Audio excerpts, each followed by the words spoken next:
భవిష్యత్తులోని అన్ని ఛానల్స్ ను ఆంధ్రదేశంలో ప్రసారం చేస్తున్న ఏకైక network city cable. City cable news ప్రేక్షకులకు భోగి శుభాకాంక్షలు. సీఎం రేవంత్ రెడ్డి చిత్రపటానికి పాలాభిషేకం చేసిన ట్రాన్స్జెండర్లు.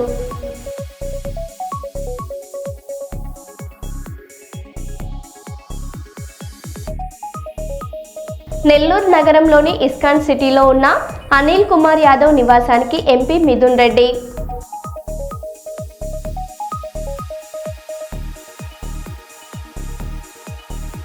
వనపర్తి 30వ వార్డు జంగిడీపురం కాలనీలో ఘనంగా సంక్రాంతి వేడుకలు.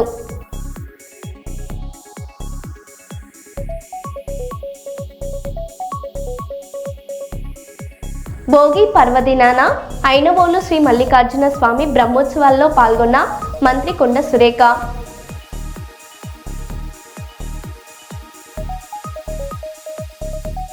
ములుగు జిల్లాపై జరుగుతున్న అసత్య ప్రచారాలపై స్పందించిన మంత్రి సీతక్క.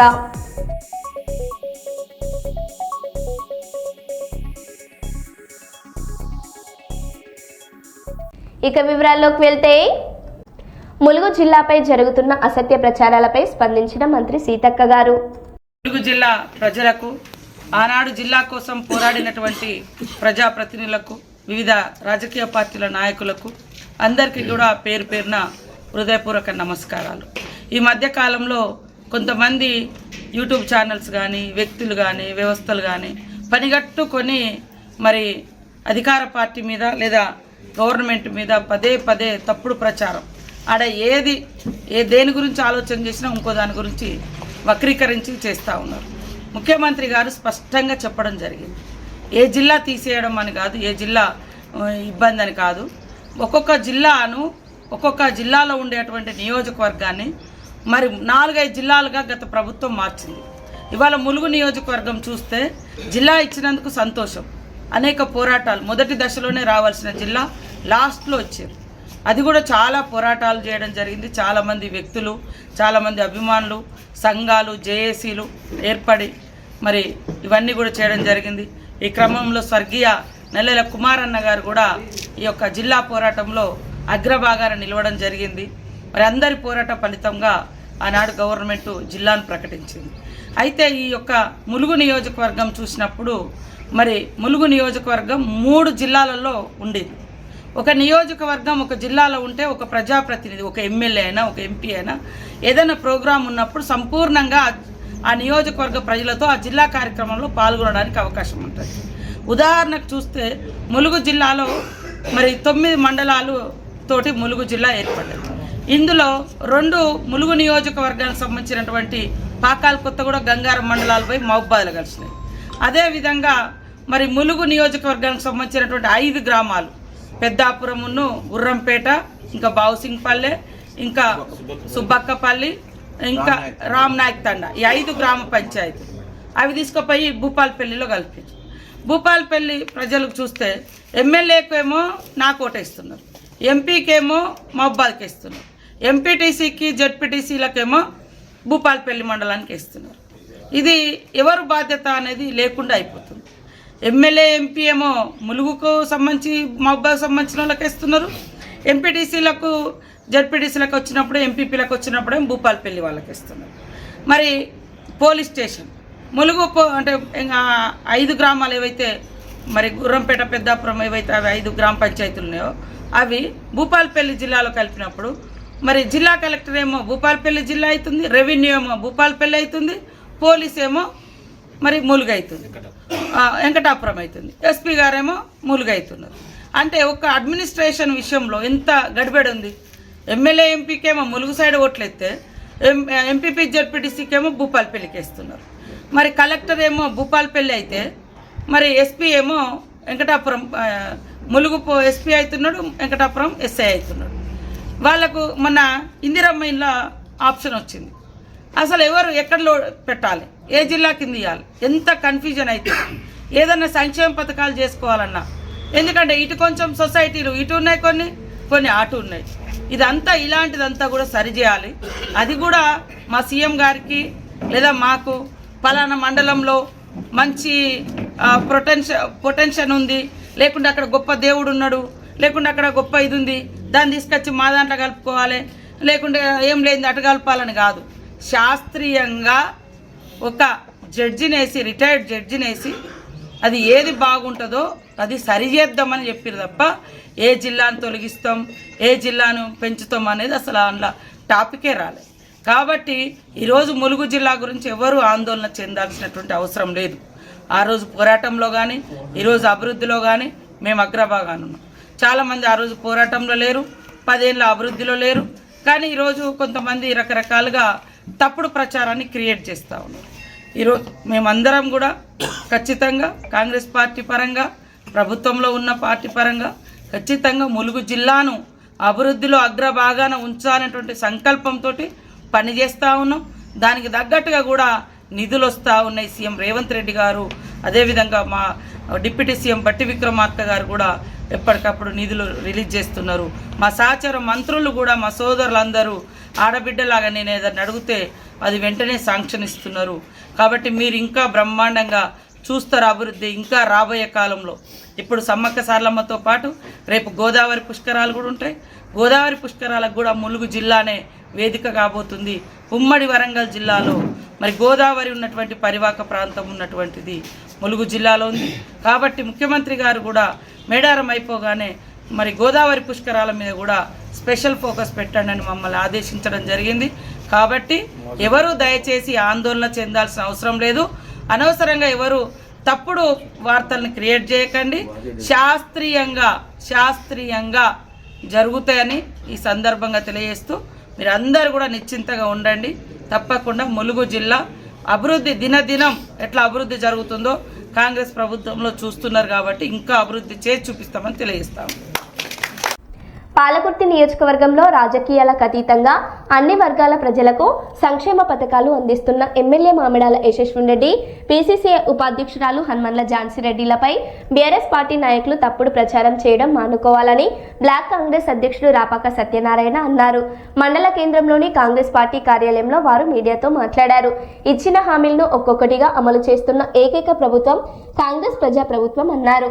అభివృద్ధిని చూసి ఓర్వలేకనే బీఆర్ఎస్ నాయకులు తప్పుడు ప్రచారం చేస్తున్నారని మండిపడ్డారు. ఈ కార్యక్రమంలో కాంగ్రెస్ పార్టీ మండల అధ్యక్షులు గిరగాని కుమారస్వామి గౌడ్, సీనియర్ నాయకులు ఎర్రబెల్లి రాఘవరావు తదితరులు పాల్గొన్నారు. సమావేశానికి వచ్చినటువంటి ప్రింట్ అండ్ ఎలక్ట్రానిక్ మీడియా సోదరులకు, వేదికపైన పెద్దలందరికీ సంక్రాంతి శుభాకాంక్షలు తెలియజేస్తూ, నిన్న జరిగినటువంటి ప్రెస్ మీట్లో నిన్న బీఆర్ఎస్ నాయకులు మాట్లాడుతూ కక్ష సాధింపు చర్యలకు పాల్పడుతున్నారు అని మాట్లాడడం జరిగింది. కక్ష సాధింపు చర్యలకు పాల్పడేదంటే గత 2 సంవత్సరాల నుంచి కూడా పార్టీలకు అతీతంగా, ఏ పార్టీ అయినా కానీ పార్టీలకు అతీతంగా న్యాయంగా ప్రజాపాలనలో కాంగ్రెస్ పార్టీ ముందుకు పోతుంది. ఇక్కడ ఉన్నటువంటి మా నాయకులు ఝాన్సమ్మ గారు ప్లస్ అదేవిధంగా ఎమ్మెల్యే యశస్విన్ రెడ్డి గారు కూడా ఏ ఒక్కరోజు కూడా ఏ ఇతర పార్టీ నాయకుల మీద కూడా కక్ష సాధింపు చర్యలకు పాల్పడకుండా ప్రజాపాలనలో ముందుకు పోతున్న తరుణంలో ఇవాళ ఏది జరిగినా, నియోజకవర్గంలో ఏది జరిగినా, యూరియా బత్తాలు దొరకకున్నా, ఏది దొరకకున్నా వీళ్ళ మీద, మా ఎమ్మెల్యే గారి మీద, ఝాన్సమ్మ మీద అభియోగాలు చేయడం ఒకటే బీఆర్ఎస్ పార్టీ వాళ్ళకు ఒక పనిగా పెట్టుకున్నారు తప్ప ఇక్కడ జరుగుతున్న అభివృద్ధిని వాళ్ళకి కనబడటం లేదు. నిన్న జరిగినటువంటి మాజీ జెడ్పీటీసీ పుష్కూర్ శ్రీనివాసరావు గారి ఏదో కంపౌండ్ కూల్చిందని అంటున్నారు. అయితే ఆ విషయం మాకు ఇప్పటివరకు కూడా తెలియదు.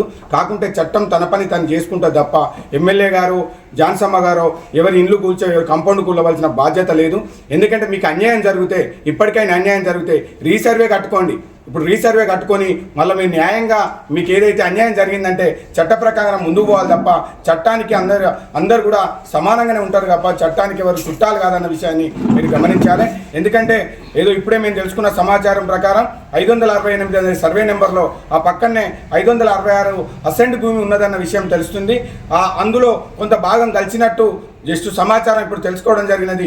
ఇప్పటికైనా మీకు అన్యాయం జరిగితే మీరు తప్పకుండా రీసర్వే మీరు కడతారా, లేకుంటే మమ్మల్ని కట్టంటారా? కట్టి మీకు ఖచ్చితంగా కూడా మీకు ఏమైతే అన్యాయం జరిగితే చట్ట ప్రకారం మీరు ఎదుర్కొని అన్యాయం జరిగినట్టయితే అది మీకు న్యాయం జరుగుతుంది. న్యాయం జరిగినట్టయితే చట్టం తన పని తను చేసుకుంటూ పోతుంది తప్ప ప్రతి దాని మీద అవాకులు చెవాకులు పేలుతూ సోషల్ మీడియా ఇప్పుడు ఏంటంటే కేవలం బీఆర్ఎస్ పార్టీ సోషల్ మీడియా కేవలం అసత్య ప్రచారాలు చేసుకొని గత 2 సంవత్సరాల నుంచి కూడా అసత్య ప్రచారాలే చేస్తుంది తప్ప ప్రజాప్రభుత్వం చేస్తున్నటువంటి అభివృద్ధి పనులు మీకు రావట్లేదు, అభివృద్ధి ఫలాలు మీ కుటుంబాలకు అందడం లేదా, ఒక్కసారి ఆత్మవిమర్శ చేసుకోవాల్సిన అవసరం ఉంది. ఎందుకంటే జాన్సమ్మ గారి గురించి, ఎమ్మెల్యే గారి గురించి అనునిత్యం కూడా ఏ పని చేసినా ఆఖరికి వాళ్ళ గెట్టు పంచాయతీ కూడా వస్తే కూడా దానికి మా ఎమ్మెల్యే గారిని, జాన్సమ్మ గారిని లాగడం బీఆర్ఎస్ పార్టీకి ఓ పనిగా పెట్టుకున్నారు తప్ప మీరు చేసిన గత 10 సంవత్సరాల్లో మీరు చేసిన అభివృద్ధి ఎంత, మీరు చేసిన ఏమేమి చేసిందో ప్రజలందరికీ తెలుసు. ఆ ప్రజలకు తెలిసిన విషయాన్ని ఇవాళ మేము మాట్లాడలేక కాదు అప్పుడు, ఎందుకంటే ఎవరు అధికారంలో ఉన్నారు వాళ్ళ పని వాళ్ళు చేసుకుంటూ పోతారు అని ఉద్దేశంగా ఊందగా ప్రతిపక్ష పాత్ర పోషించిన మాట వాస్తవం కాదా ఒక్కసారి మీరు అర్థం చేసుకోవాల్సిన అవసరం ఉన్నది. ఆ గుర్తూరు భూముల ముచ్చట మీకు తెలియక ముందే మా జాన్సమ్మ గారు ఎమ్మెల్యే గారు మీకు మాకు తెలియక ముందే మీ నాయకునికి తెలుసు జాన్సమ్మ గారు అంటే ఏంది, జాన్సమ్మ గారు ఏ విధంగా ఉంటారు, జాన్సమ్మ గారు ఏ విధంగా కొనుగోలు చేసిందో ఒక్కసారి మీ నాయకులను అడిగితే చెప్తారు తప్ప ప్రతి దానికి గుర్తూరు భూములు, ఆధార్ కార్డు లేదు, ఓటర్ ఇవన్నీ మాట్లాడడం ఇవన్నీ సబబు కాదు. ఇవన్నీ మార్చుకొని మీరు ప్రతిపక్షంగా ఓ మంచి సలహాలు ఇవ్వండి, స్వీకరిస్తాం తప్ప అసత్య ప్రచారాలు మానుకోవాలి. రాబోయే రోజుల్లో ఇదే విధంగా అసత్య ప్రచారాలు ఉంటే కక్ష సాధింపు చర్యలు కాదు, చట్టపరంగా ముందు పోవడానికి కూడా మేము ఖచ్చితంగా చట్టపరంగా మేము కూడా ఏదైనా విషయం ఉంటే తప్పకుండా మేము కూడా కంప్లైంట్ చేసి చట్టపరంగా ముందు పోయే విధంగా మేము ప్రయత్నం చేస్తాం తప్ప ఇప్పటికైనా మీరు ఆత్మవిమర్శ చేసుకొని ప్రతిదాని విషయంలో మా ఎమ్మెల్యే గారి, జాన్సమ్మ గారి మీద అబాండాలేసుడు మానుకోవాలని మేము హెచ్చరిస్తున్నాం. ట్రాన్స్జెండర్ కమ్యూనిటీకి మున్సిపల్ కార్పొరేషన్లో కోఆప్షన్ సభ్యులుగా నామినేట్ పదవులు ఇస్తా అని హామీ ఇచ్చిన సీఎం రేవంత్ రెడ్డికి తెలంగాణ స్టేట్ ట్రాన్స్జెండర్ అధ్యక్షురాలు ఓరుగంటి లైలా ఆధ్వర్యంలో కరీమాబాద్లో సీఎం రేవంత్ రెడ్డి చిత్రపటానికి పాలాభిషేకం చేసిన ట్రాన్స్జెండర్స్. ఈ సందర్భంగా లైలా మాట్లాడారు. రేవంత్ రెడ్డి గారి నాయకత్వం, రేవంత్ రెడ్డి గారి నాయకత్వం, ట్రాన్స్జెండర్ వ్యక్తుల జీవితాలను మారుస్తున్న రేవంత్ రెడ్డి గారి నాయకత్వం, రేవంత్ రెడ్డి గారి నాయకత్వం, ముఖ్యమంత్రి రేవంత్ రెడ్డి గారి నాయకత్వం, ముఖ్యమంత్రి రేవంత్ రెడ్డి గారి నాయకత్వం,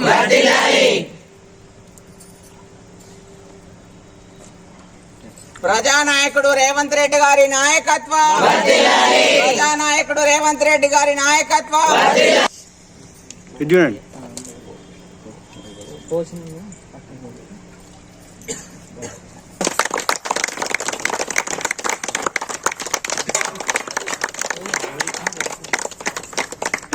దూరంగానే ఉండండి. రేవంత్ రెడ్డి గారి నాయకత్వం, రేవంత్ రెడ్డి గారి నాయకత్వం.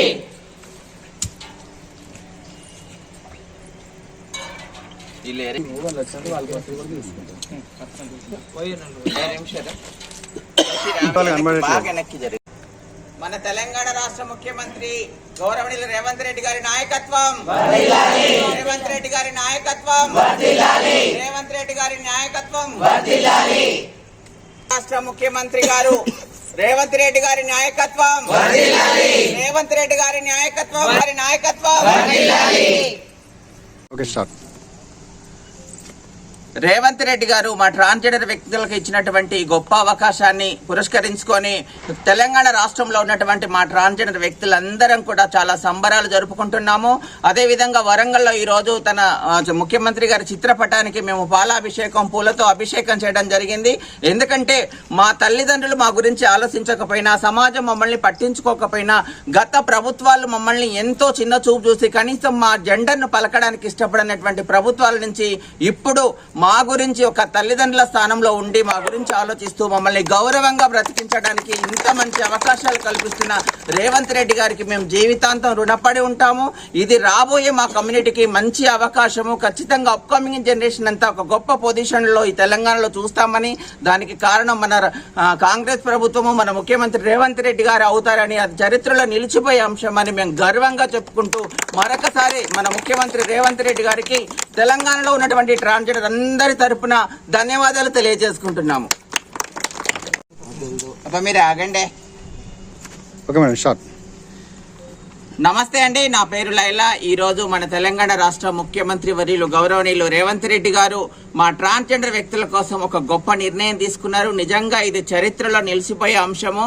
ఏంటిదంటే ఇప్పుడు జరగబోయే మున్సిపల్ ఎలక్షన్లలో మా ట్రాన్స్జెండర్ వ్యక్తులను కోఆప్షన్ సభ్యులుగా తీసుకోవాలని, నామినేటెడ్ గా తీసుకోవాలని రేవంత్ రెడ్డి గారు ఈ నిర్ణయం తీసుకోవడం నిజంగా గొప్ప వరం. మాకు గతంలోనే మాకు గవర్నమెంట్ ఉద్యోగం ట్రాఫిక్ వాలంటీర్లుగా, మెట్రోలో ఎంప్లాయ్మెంట్ గా, అట్లాగే ఇందిరమ్మ ఇండ్లల్లో కానివ్వండి, గవర్నమెంట్ స్కీమ్లలో కానివ్వండి, ఉచిత బస్సు సౌకర్యం లాంటి ఎన్నో అవకాశాలు కల్పించి మా ట్రాన్స్జెండర్ వ్యక్తులను గౌరవంగా బ్రతకడానికి అవకాశం కల్పించింది ఈ ప్రభుత్వము. ఇప్పుడు ఈ గొప్ప చారిత్రాత్మక నిర్ణయాన్ని తీసుకొని మమ్మల్ని కూడా చట్టసభలలో కూర్చోబెట్టుకొని మా అంశాల పట్ల మేమే మాట్లాడుకునేలాగా, సమాజ సేవ చేసేలాగా అవకాశం కల్పిస్తున్నటువంటి రేవంత్ రెడ్డి గారికి మేము జీవితాంతం రుణపడి ఉంటాము. తెలంగాణలో ఇది గొప్ప అవకాశంగా మేము ఫీల్ అవుతున్నాం. తెలంగాణలోనే కాదు, ఇది టోటల్ ఇండియాలోనే కూడా ఇది మొదటి అవకాశం అని మేము అనుకుంటున్నాము. సంగం మండలంలోని గవిచర్ల గ్రామంలో శ్రీ రామలింగేశ్వర స్వామి, శ్రీ సీతారామచంద్ర స్వామి ఆలయంలో సంక్రాంతి పండుగ పురస్కరించుకొని మహిళలకు ముగ్గుల పోటీలు ఘనంగా నిర్వహించారు. స్థానిక సర్పంచ్ భాషపాక సదయ్య ఆధ్వర్యంలో పోటీలు జరిగాయి. ఇట్టి ముగ్గుల పోటీలు కీర్తిశేషులు మెరుగు భిక్షపతి జ్ఞాపకార్థంగా వారి కుమారుడు మెరుగు సతీష్ నిర్వహించారు. ముగ్గుల పోటీల్లో మహిళలు ఉత్సాహంగా పాల్గొన్నారు, చక్కటి ముగ్గులు వేశారు. ఈ కార్యక్రమానికి ముఖ్య అతిథిగా స్థానిక సర్పంచ్ భాషపాక సదయ్య చేతుల మీదుగా గెలుపొందిన విజేతలకు విలువైన బహుమతులు అందజేశారు.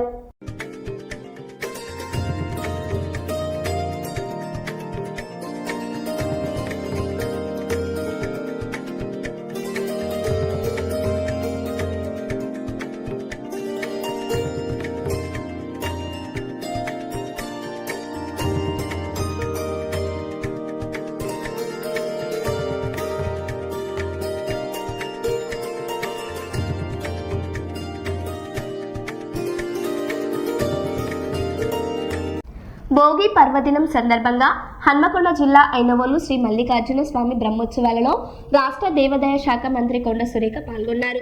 వర్ధన్నపేట ఎమ్మెల్యే కేఆర్ నాగరాజ్తో కలిసి స్వామివారికి ప్రత్యేక పూజలు నిర్వహించారు.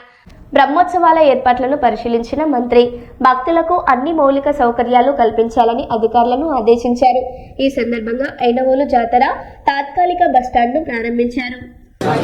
మీడియా సమావేశానికి మీడియా సోదరులందరికీ కూడా నా యొక్క హృదయపూర్వక నమస్కారాలు, నూతన సంవత్సరం శుభాకాంక్షలు, సంక్రాంతి మరియు భోగి కర్మ శుభాకాంక్షలు తెలియజేస్తూ మరి ఈరోజు ఐనవోలు జాతరకు మరి వారి ఆహ్వానం మేరకు రావడం జరిగింది.